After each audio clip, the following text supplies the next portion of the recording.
이 시간에 읽은 말씀을 의지해서 구원의 하나님 이런 제목으로 말씀을 나눌 때에 활짝 연 가슴 속에 우리 하나님이 주시는 은혜가 아침 햇살처럼 임하기를 주 이름으로 축복합니다. 이 땅을 살아가는 우리들의 간절한 기대와 소망이 있다면 아마도 만사 형통일 것입니다. 무병장수하여 은혜 누리기를 원하고 자녀손들이 올라갈 때 올라가고 들어갈 때 들어가 제자리를 찾아가고 내가 계획했던 일이 때를 따라 참으로 아름다운 열매를 맺어서 보라는 듯이 많은 사람들에게 어깨 피고 그렇게 살아가기를 원한다는 것입니다. 특별히 예수를 믿을 뿐만 아니라 내가 주어진 여건 속에서 헌신 봉사까지 최선을 다했다면 만사 형통에 대한 기대는 더욱더 커질 것입니다. 더 나아가서 하나님 주신 꿈과 소망을 내가 붙들고 그 소망을 따라 일을 했다면 만사 형통은 따놓은 당상이라 이렇게 생각할 수가 있을 것입니다. 그러나 내가 기대했던 그런 기대와 소망과는 달리 눈앞에 닥친 현실이 만사불통이라고 여겨질 때가 있다는 것입니다. 그럴 때는 우리는 한숨 짓고 하나님에 대한 불신과 원망이 점점 차고 올라 내 입에서 탄식의 소리가 나올 때도 있다고 하는 것입니다. 제가 잘 알고 지내는 한 권사님이 이런 말씀을 하십니다. 젊었을 때는 그래도 머슴을 둘씩이나 두고 일을 하는 부잣집에서 잘 살았다는 겁니다. 시집 와서도 넉넉한 전답에 큰 집을 짓고서 그래도 떵떵거리면서 살았다는 것입니다. 이 권사님이 예수님을 알게 되어서 이제는 집사 되어지고 권사 직분 되어지면서 중성 봉사를 하면서 그렇게 시간이 흘러갔답니다. 그러면은 더욱더 잘 되어지고 더욱더 행복하고 만사 형통이어야 되는데 언제부터인지 자지도 알지 못하는 사이에 일이 꼬여지기 시작하더라는 것입니다. 자식이 사업에 실패하는 바람에 그만 전답을 팔고 말았습니다. 살림이 기울어져 이제는 집까지 팔게 되어졌고 원치 않은 곳으로 이곳저곳 이사를 거듭하게 되었다는 것입니다. 그러면서 한숨 지으면서 하시는 말씀이 아마도 하나님이 나를 버리셨나 봐요. 여러분, 단순한 말 한마디지만은 얼마나 큰 근심이 있고 고통이 있고 한탄이 있는 말입니까? 목사님, 하나님께서 나를 버리셨나 봐요. 사실 이스라엘 백성들도 그런 고민 속에 한탄한 적이 있었습니다. 분명히 하나님의 인도하심을 따라 르비딤이라고 하는 곳에 도착을 하여서 천막을 찾는데 세상에 생명에 너무나도 필요한 마실 물이 없는 거예요. 목이 타들어가고 우양도 우르대고 어린아이들이 목마르다고 보챕니다. 그래서 모세에게 물을 달라고 소리치면서 했던 말이 뭔 줄 아십니까? 도대체 하나님이 계시는 거야? 아니 계시는 거야? 여러분, 이 백성들은 홍해 바다를 통과한 백성들입니다. 애굽의 10가지 재앙을 친히 보았던 사람들인데 이들의 입에서 도대체 하나님이 계신 거야? 아니 계시는 거야? 이런 한탄과 이런 통탄의 말을 대표했다는 것입니다. 그런데 보면은 오늘 본문에 나오는 요셉도 마찬가지입니다. 아버지의 사랑받은 아들이었습니다. 효도하는 아들이었습니다. 하나님 주신 꿈을 가지고 살았던 어린 시절이 있었습니다. 그런데 아버지의 사랑을 듬뿍 받고 자라나던 어느 날 아버지의 심부름차 들에서 목축을 하고 있는 형들에게 갔다가 그만 상상할 수도 없는, 있을 수도 없는 끔찍한 변을 당하고 만 것입니다. 형들에 의하여서 강제로 옷을 찢김받으면서 벗기움을 받았고 그 형들에게 의하여서 사지가 결박당한 채 물이 없는 깊은 우물에 던져지는 아픔을 당했습니다. 여러분, 그때 어린 요셉이 얼마나 살려달라고 애원하였으며 형님들이여 왜 나에게 이런 일을 하시냐고 애걸복걸 하였을 것입니다. 얼마 안 있다가 형들이 이 요셉을 꺼내더니 상인에게 싼 값, 그때 노예값이 30냥인데 은 30인데 은 20에 헐값에 팔아 넘깁니다. 그리고 상인들은 이 요셉을 애굽의 친위대장 보디발의 집에 그냥 팔아 넘겨버렸습니다. 이제 이 젊은 날 요셉은 보디발의 집에서 종살이를 합니다.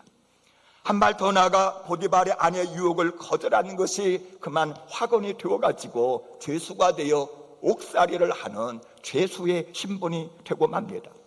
아니, 하나님이 주셨던 그 꿈은 어디 갔다는 말입니까? 왜 나에게 이렇게 닥쳐진 현실은 종살이요 감옥살이의 천전입니까? 그야말로 요셉의 삶은 만사불통처럼 여겨졌다는 것입니다. 여러분, 이 정도 되면은 하나님을 원망할 만도 하지 않습니까?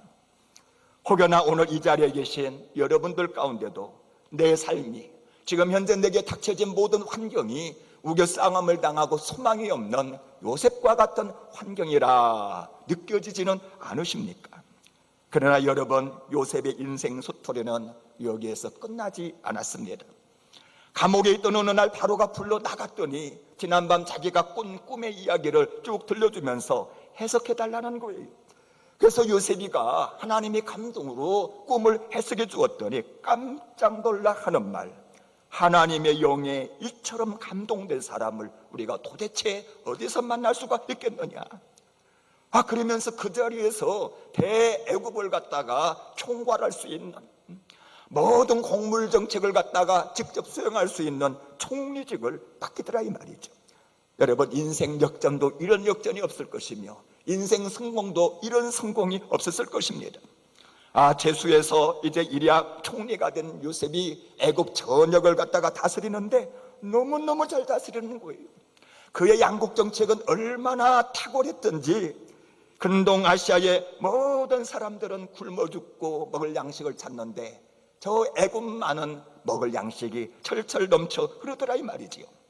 그래서 마침내 애굽의 곡물을 사러 온 형제들에게 자기 자신이 바로 요셉이다, 당신들이 팔아넘긴 당신의 아우 요셉임을 밝히는 장면이 바로 오늘 읽은 본문의 말씀이라고 하는 것입니다.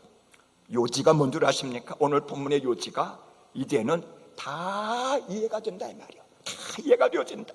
지난날 나를 힘들게 했던 그 환난, 그 고난, 그 사방으로 우겨상했던 그 모든 과정이 이제는 너무나 밝게 이해가 된다는 겁니다. 그리고 하나님이 안 계신 것 같았지만은 이제는 인생들을 어떻게 경륜하시는지, 그 인생 경륜하시는 하나님의 경륜 방침을 이제는 알겠다는 것입니다. 그래서 오늘 이 아침에 이 본문을 우리가 묵상하면서 던지는 첫 번째 질문은 하나님께서 나를 어떻게 이끌어 가시느냐 하는 것입니다. 하나님 과연 나를 어떻게 이끌어 가시는가? 여러분, 말씀의 은혜를 받으시고 하나님께 아름답게 쓰임 받을 수 있는, 그래서 성공하며 값진 인생으로 형통하시기를 주 이름으로 축복합니다. 하나님이 과연 나를 어떻게 이끌어 가시는가? 첫 번째로 하나님은 나를 구원의 일꾼으로 이끌어 가신다는 것입니다. 나를 단순한, 이 땅에서 그냥 단순한 성공자가 아닙니다. 하나님의 구원사에 들어 쓰시려고 구원의 일꾼으로 나를 경륜해 가신다는 것입니다. 여러분, 가정에는 가장에 있어서 대소사를 결정하고 그렇게 일을 진행하지 않습니까? 회사에는 사장님이 계셔서 사장님의 경영 원칙에 따라 크고 작은 일을 계획하고 그렇게 진행해 나갑니다. 사장님의 결재가 없이는 인사이동이 있을 수가 없고, 사장님의 결재가 없이는 단돈 1,000원도 그냥 흘러가지 않습니다. 사장님이 결재해야 모든 것이 이루어지는 겁니다. 근데 여러분, 이 땅은요, 하나님께서 큰 뜻을 가지시고 하나님께서 친히 경륜해 나가시는, 하나님이 다스리시는 땅이라고 하는 것입니다. 여러분, 아침에 두둥실 떠오르는 저 태양, 지 맘대로 떠오르는 것이 아니라 하나님이 명하심에 떠오르는 거예요. 여러분, 사계절의 변화 지절로 되는 것이 아니라 하나님께서 경륜하여 꽃이 피고 새싹이 나고 열매가 맺혀지는 것입니다. 여러분, 역사의 운전대를 쥐고 계신 분이 하나님이요, 한 인생의 생사화복을 쥐고 계시는 분이 우리 하나님이요, 역사의 흥망성쇠를 쥐고 계시는 분이 전능하신 우리 하나님인 줄로 믿으시기를 바랍니다. 그래서 로마서 11장 36절은 이 땅을 통치하시는 하나님의 그 놀랍고 신비한 경륜을 이렇게 이야기합니다. 이는 만물이 주에게서 나오고 그리고 주로 말미암고 주에게로 돌아가매라. 모든 영광이 세세에 우리 하나님께 있습니다. 아멘. 이렇게 해서 로마서의 전반부를 마무리를 합니다. 여러분, 이 대목에서 우리가 꼭 알아야 될 것은 하나님께서 이 땅을 주관하실 때에 항상 하나님이 생각하시고 하나님 날마다 기억하시는 큰 뜻이 있다는 거예요. 이 땅을 경륜하실 때 늘 염두에 두시고 구현해 나가시는 하나님의 뜻이 있다는 것입니다. 여러분, 그것이 뭔 줄 아십니까? 한 인생이 행복하게 단순히 먹고 마시고 잘 살며 모든 관직을 누리면서 그렇게 살아가는 것이 하나님의 뜻이랍니까? 이 땅을 경륜하시는 하나님의 뜻이 우리가 무병장수하여서 여기서 길이길이 사는 것이 하나님의 뜻이랍니까? 여러분, 그것이 아닙니다. 하나님께서 우리를 경륜하시는 큰 뜻은 바로 구원인 줄로 깨달으시기를 바랍니다. 저로 말미암아 고통하며 유리하는 이 땅 어떻게 구원할까? 이것이 바로 하나님의 고민이십니다. 그래서 우리 하나님은 구원의 하나님인 줄로 깨달으시기를 바랍니다. 범죄한 이후에 드러난 수치가 너무너무 부끄러워서 무화과로 치마를 만들어 수치를 가렸던 아담과 하와에게 짐승을 잡아 가죽을 만들어서 수치를 가리워 구원하셨던 분이 바로 우리 하나님이십니다. 죄악에 관영한 땅을 어쩔 수 없이 우리 하나님은 눈물로 심판하셨지만은 방주를 지어 노아의 7 식구들을 갖다가 구원하여 후대를 이어가게 했었던 우리 하나님이 바로 구원의 하나님이신 것입니다. 병들어 굶주립니다. 마귀에게 생명이 노락질 당합니다. 먹을 양식이 없어서 유리합니다. 이 땅을 보니 하나님 너무너무 땅이 불쌍한 거예요. 그래서 예수님을 보내어 우리를 구원하신 분이 바로 우리 하나님이십니다. 그래서 여러분, 인류 역사는 하나님의 구원사인 줄로 깨달으시기를 바랍니다. 그래서 생활 속에서 하나님의 구원을 너무나도 생생하게 체험했던 다윗은 하나님의 구원을 이렇게 찬양을 합니다. 날마다 우리 짐을 지시는 주 곧 우리의 구원이신 하나님을 찬송할지라. 하나님은 우리에게 구원의 하나님이시라. 사망에서 벗어남은 주 여호와로 말미암습니다. 우리를 구원하시려고 하나님 날마다 우리의 짐을 져주신대요. 날마다 하나님 우리를 구원하셔서 사망에서 벗어나게 하시는 분이 바로 우리 하나님이시라고 하는 것입니다. 그런데 이 구원의 하나님께서 어느 날 아브라함에게 나타나셔가지고 앞으로 친히 역사 속에서 섭리하실 하나님의 구원 역사를 웅장하게 보여주었습니다. 저는 이 대목을 읽을 때마다 너무너무 막 감격해요. 하나님 이렇게 역사를 갖다가 섭리하시는구나. 아니, 하나님이 나타나셔서 당시 아브라함은요 아들이 없었어요. 그러다 게다가 근동에 일어난 전쟁 때문에 막 두려움에 떨고 있었어요. 내가 이 전쟁통에 죽는 것은 아닌가, 이런 두려움이 있었습니다. 그런데 하나님께서 나타나서 하는 얘기는 너 죽느냐, 너 죽음 같은 것은 염려도 하지 말고 내가 너에게 아들 주고 후손을 주되 하늘의 별과 같이 많게 너에게 내가 후손을 주리라, 이렇게 약속을 하시면서 미래에 하나님이 친히 펼쳐가실 구원의 역사를 갖다가 아주 웅장하게 예언을 해주십니다.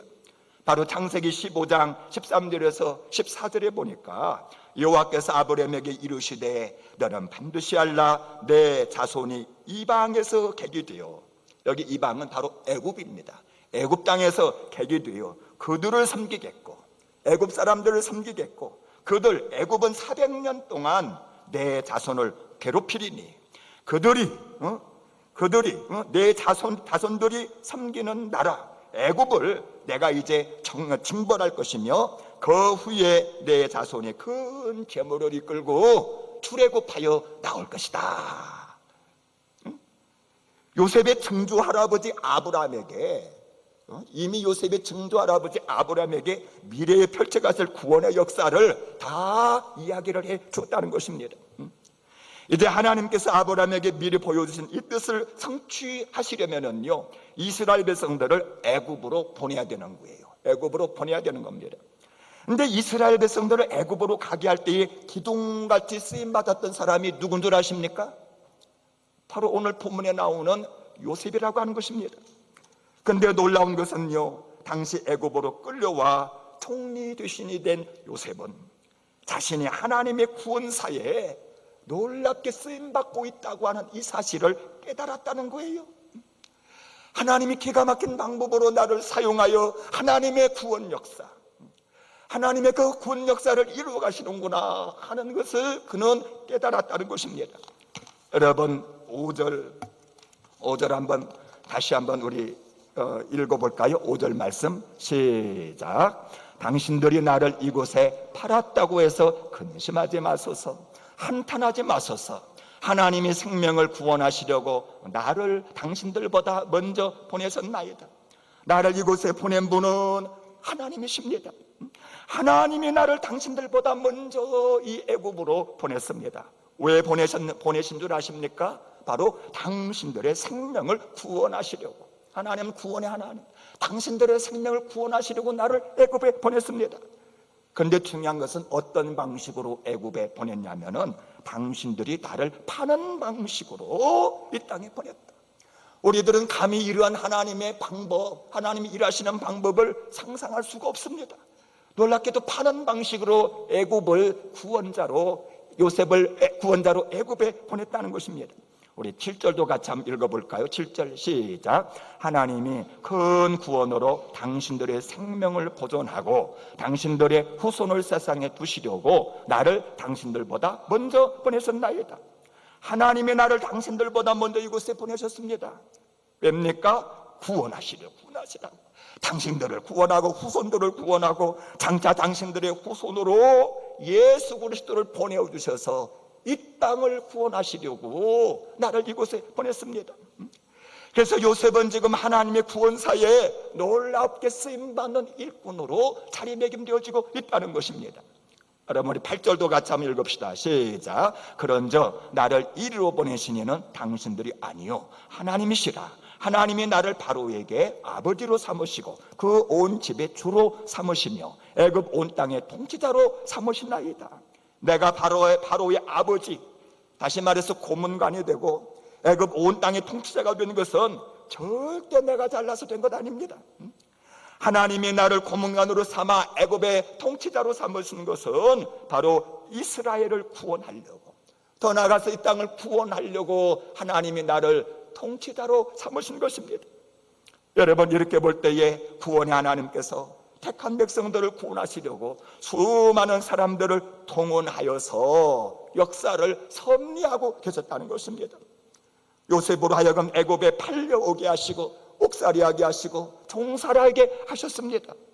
형들이 요셉을 파는 것을 하나님께서는 허용해 주신 거예요. 바로로 하여금 꿈을 꾸도록 하셨고요, 요셉으로 하여금 그 꿈을 해석할 수 있도록 하셨습니다. 애굽에 7년의 풍년을 두시고 7년의 흉년을 두시기도 하셨습니다. 그래서 마침내 이스라엘 백성들을 애굽의 고센 땅으로 부르시고 그리고 하나님의 구원사를 감당할 택한 백성들로 아름답게 양육하시고 성장시키시고 훈련시키신 줄로 믿으시기를 바랍니다. 그래서 이 시간 밝게 깨달아야 할 것은요, 구원의 하나님께서는 나도 역시 선택하셔서 하나님의 구원사에 들어 쓰고 계시다는 거예요. 이것을 깨닫는 것이 너무너무 중요합니다. 한번 따라서 하십시다. 나는 하나님의 구원사를 이루어가는 일꾼이다. 단순히 잘 먹고 잘 살고 명예 부귀 누릴 사람이 아니고 하나님의 구원사를 이루어가야 돼. 하나님의 일꾼이라는 것입니다. 여러분 혹시나 요셉이 형들에 의하여 팔려 애굽으로 끌려가는 것과 같은 그런 아픔을 여러분들도 겪지 않으십니까? 하나님께서 구원사의 일꾼으로 들어 쓰시기 위하여 섭리의 장소로 옮기시고 계시다고 하는 이 놀라운 사실을 아시는지? 요셉이 원찮은 종살이를 하고 옥살이를 하는 것과 같이 환난과 고난이 계속해서 다가오고 있습니까? 구원사의 주역으로 쓰시려고 연단시키시고 훈련시키고 계시다는 이 사실을 여러분들이 아시는지요? 물론 지금 내게 닥쳐진 현실을 내가 다 이해할 수는 없습니다. 그러나 분명한 것은요, 하나님은 알고 계십니다. 하나님이 지금 주관하고 계십니다. 하나님의 구원사를 위해서 누군가를 구원하려고 내 옆에 있는 그 누군가를 구원시키려고 그래서 장소를 옮기기도 하고 사람을 만나기도 하시고 연단시키기도 하신다 이 말이죠. 그리고 때가 되면은 하나님께서 구원의 일꾼으로 저와 여러분들을 아름답게 들어 쓰실 줄로 믿습니다. 요셉을 들어 썼던 것처럼 들어 쓰신다는 것입니다. 여러분, 요셉 보세요. 연단의 기간이 끝나니까 한순간에 높여주시는데 대애굽의 총리 대신으로 우뚝 세우시더라 이 말이죠. 여러분, 다윗도 보세요. 연단의 기간이 끝나니까 통일 왕국의 제왕으로 삼으셔서 구원의 모델을 삼으셨습니다. 모르드게 보세요. 환난과 연단의 기간이 끝나니까 아수르 왕 다음에 인자가 되어서 위기에 빠진 조국을 구원하는 구원자가 되었단 말이죠. 여러분, 물론 구원사의 일꾼이 다 높은 지위나 부귀영화를 누리면서 쓰임받는 것은 아닙니다. 사도 바울 같은 사람은 환난과 고난 가운데서 쓰임받다가 이 땅에서 부귀영화 못 누리고 그냥 순교당했어요. 두기철 목사님, 손양은 목사님, 부귀영화 누린 것이 아니라 순교자로 쓰임을 받았습니다. 그 이후에 이 땅에 찬란한 구원의 빛을 발하게 되었다는 것입니다. 여러분, 예수님도 보세요. 환난 고난 받으시다가 마침내 부귀영화와는 거리가 먼 십자가에 달려 돌아가심으로 구원을 완성해 놓으셨습니다. 그러나 여러분, 분명한 진리는요, 구원사에 쓰임받은 일꾼은 어떤 형태로든지 하나님이 높여주시는 줄로 믿으시기를 바랍니다. 이 땅에서 높여주지 않으신다면, 이 땅에서 보상해주지 않으셨다면 천국에서 높여주시고 천국에서 더 찬란하게 은혜를 허락해 주시는 겁니다. 여러분, 십자가에 달린 예수님은 실패자 같았으나 그는 영광의 왕이요 만왕의 주요 만주의 주가 된 줄로 믿으시기를 바랍니다. 여러분, 복음의 일꾼으로 고난받은 사람은 하늘에서 상급이 큰 줄로 믿으시기를 바랍니다. 그리고 많은 사람들은 이 복을 원했다는 것입니다. 따라서 여러분, 다 이해할 수 없는 현실을 살아갈 때에도 하나님께서 나를 놀랍게 섭리하시는 가운데 구원의 일꾼으로 쓰고 계심을 믿고 늘 하나님을 기대하시면서, 오늘도 하나님을 기대하시면서 그렇게 살아가시기를 주 이름으로 축복합니다. 자, 하나님께서 나를 어떻게 이끌어 가시느냐? 두 번째로, 죄인들의 악한 행실을 통해서도 나를 이끌어 간다 이 말이에요. 죄인들의 악한 행실을 들어 쓰시면서 나를 이끌어 가세요. 여러분, 우리는 자칫 착하고 선한 사람, 순종하는 사람만 하나님이 들어 쓰신다 이렇게 생각하는데 그렇지 않습니다. 그러면 우리는 누구도 쓰임받을 사람이었을 것입니다. 여러분, 요셉이 진짜 착하고 의로운 그런 사람이었습니까? 아닙니다. 형들의 자잘못을 갖다가 꼬치꼬치 다 아버지에게 고자질하는 고자질꾼이었어요. 그 고자질에 분노한 형들이 요셉을 그만 애굽에 팔아넘긴 거예요. 어찌 보면 요셉의 죄된 행동이 자신을 애굽으로 팔려가게 했다 이렇게 볼 수가 있는 것입니다. 그럼 형들이 어려웠습니까? 전혀 그렇지 않아요. 어린 동생이 고자질 좀 한다고, 꿈 이야기를 좀 한다고 분통이 나가지고 형답지 아니하게 그렇게 분노했습니다. 그리고 진짜 애굽으로 파는 것은 범죄 행위였습니다. 그러나 하나님은 이들의 죄악된 행동을 사용하셔서 요셉을 사명의 자리 애굽으로 보냈다고 하는 것입니다. 보디발의 아내 보세요. 요셉을 유혹하여 동침하자고 하는 것 엄연히 죄입니다. 요셉이 거절하자 자기를 겁탈하려 했다고 거짓말한 것, 이건 큰 죄입니다. 그러나 보디발의 아내의 이 죄성을 사용하셔서 하나님은 요셉을 감옥으로 옮기셨고, 그리고 감옥에 갔기 때문에 바로 자신을 천거한 술 맡은 관원장을 만날 수가 있었다는 것입니다. 여러분, 알 수 있는 것은 무엇입니까? 하나님께서 이 땅을 구원해 나가실 때에 의인만 사용하는 것 아닙니다. 성숙한 사람만 사용하는 것 아닙니다. 인간의 연약함이나 죄성이나 실수한 것, 모든 것을 다 들어 사용하는 줄로 믿으시기를 바랍니다. 그래서 로마서 8장 28절은 말합니다. 우리가 알거니와 하나님을 사랑하는 자, 곧 그의 뜻대로 부르심을 입은 자들에게는 모든 것이 합력하여 선을 이루느니라. 모든 것이 합력하여 선을 이루느니라. 따라서 여러분, 하나님께서 나를 불러서 구원의 일꾼으로 지금 들어 쓰시고 계신다는 것을 믿는다면 나를 배신한 사람 욕할 필요 없습니다. 나를 감옥 가게 한 그 사람 진짜 욕할 필요가 없는 거예요. 나를 비난하고 성공을 가로막는 그 사람 욕하거나 원망할 필요 하나도 없는 것입니다. 하나님이 저들의 악함을 사용하셔서, 저들의 죄된 행실을 사용하셔서 나를 나의 애굽으로, 내가 사명을 감당해야 될 나의 사명의 자리로 옮기시는 것이요, 그들을 통하여 나를 연단하셔서 쓸만한 구원사의 일꾼으로 성장시키시고 섭리해 나가시는 줄로 믿으시기를 바랍니다. 요셉은 이 비밀을 알았던 것입니다. 죄인들의 악한 행실까지라도, 형들의 그 악한 행실까지라도 하나님께서 아름답게 들어서셔서 하나님의 놀라운 구원사를 이루어간다고 하는 것을 요셉은 알았던 것입니다.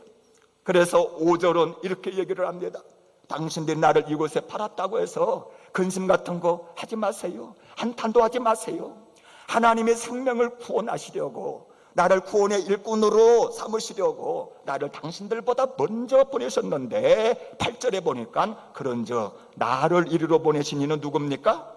당신들이 아닙니다. 하나님이 보내신 것입니다. 당신들이 보낸 것이 아니라 하나님이 보내셨습니다. 이 비밀을 깨닫고 나니까 자신을 판 원수들은, 형님들은 더 이상 원수가 아닌 겁니다. 형들이야말로 구원사의 동역자로 우리 하나님께서 사용하셨다고 하는 것입니다. 이제는 자신을 팔아넘긴 형들에 대한 원망도 없습니다. 불평도 없습니다. 형들을 용서한다고 하는 이 말은 사치에 불과합니다. 아니, 형들을 용서할 위치에 자기가 있지도 않은 것입니다. 오직 저들의 마음을 이해할 뿐이요, 저들을 사랑할 뿐이요, 저들을 섬길 뿐이요, 내가 해야 될 마땅한 도리를 해야 될 뿐입니다. 그저 형들을 구원해내는 일이 바로 내가 해야 될 일이라는 것입니다. 여러분, 단 우리가 이 대목에서 꼭 알아야 될 아주 중요한 영적인 진리가 있습니다.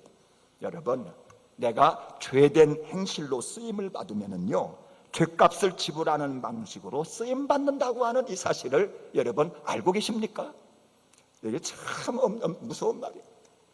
내가 죄를 지어 그렇게 죄된 행실로 쓰임받는다면은 죄값을 지불하는 방식으로 구원사에 쓰임을 받는다는 거예요. 여러분, 요셉이 형들의 자잘못을 고자질하지 않았다면은 어떻게 되었을까요?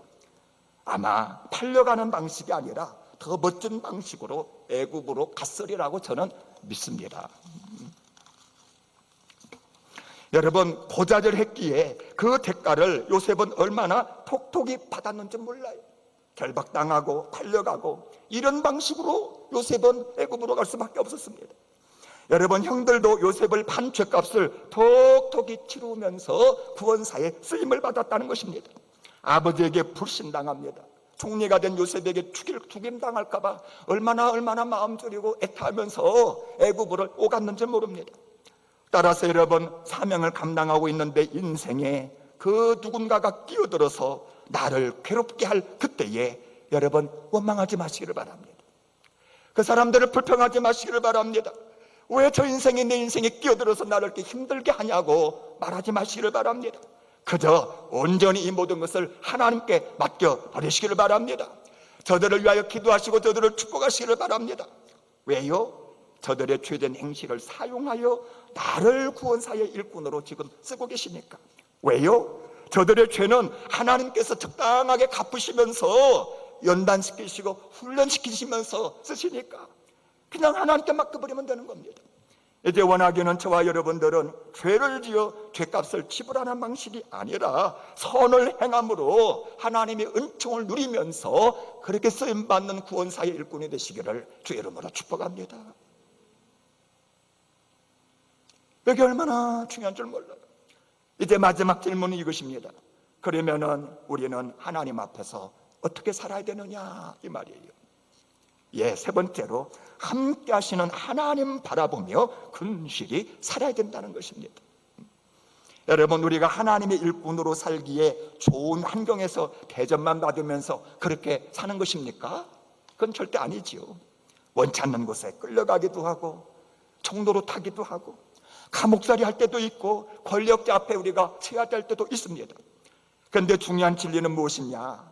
환경이 어떠하든지 주변에 어떤 사람들이 포진해 있든지 하나님이 나와 함께 하신다는 사실. 하나님 나와 함께 하신다. 여러분, 요셉을 보세요. 여러분, 색동옷 입고 살던 어린 시절 꿈을 허락하시는 하나님으로 함께 해주셨습니다. 보디발의 집에서 종로를 할 때도 형통케 하시는 하나님으로 바로 그곳에 함께 해주셨습니다. 감옥살이 할 때의 간수장에게 은혜를 입게 하시고 형통케 하시고 꿈을 해석해 줄 수 있는 그런 하나님으로 함께 해주셨습니다. 바로 앞에 설 때에 꿈을 해석해 하시는 하나님으로 우리 하나님은 함께 해주셨다는 것입니다.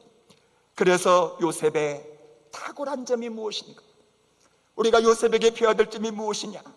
요셉은 그런 환경 속에 있을 때에 환경 바라보지 않았다는 것입니다. 사람 바라보면서 원망 불평하지 않았다는 것입니다. 만약에 요셉이 저 환경을 바라보았다면 환경 속에서 감정이 요동치면서 그의 마음속에는 평온을 잊어버렸을 것이며 어쩌면 하나님 앞에 쓰임받지 못했을 수도 있었을 것입니다. 그러나 요셉은 환경 바라보지 아니하고 함께 하시는 하나님을 바라보고 근실히 살았다는 것입니다.